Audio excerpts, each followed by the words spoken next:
সকলকে ঈদ মোবারক জানাচ্ছি। এবার যেটা বললেন যে সার্বিক ব্যবস্থাপনার ক্ষেত্রে আমরা দেখেছি যে অনেক সড়ক দুর্ঘটনা হয়েছে বিভিন্ন যাতায়াতের ক্ষেত্রে। যারা বাড়ি যাচ্ছিলেন লঞ্চ দুর্ঘটনা আমরা দেখেছি, যেগুলো খুবই দুঃখজনক।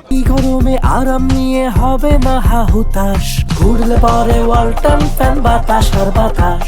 এবং আমরা দেখেছি যে ভাড়া সহকারে যানজট সব কিছুর দিক থেকেই সরকারের আরও উন্নতি করার সুযোগ ছিল। সেখানে এই সরকারের এবারের ঈদযাত্রা স্বস্তিদায়ক করার ক্ষেত্রে অনেক ধরনের সীমাবদ্ধতা ছিল বলেই আমাদের মনে হয়েছে, এবং নাগরিকগণ খুব ভালোভাবে বাড়ি যেতে পারেনি। তারপরে অতিরিক্ত ভাড়া আদায় সেটাও হয়েছে। তবে এই ক্ষেত্রে আমার মনে হয় যে আরও উন্নতি করার সুযোগ ছিল।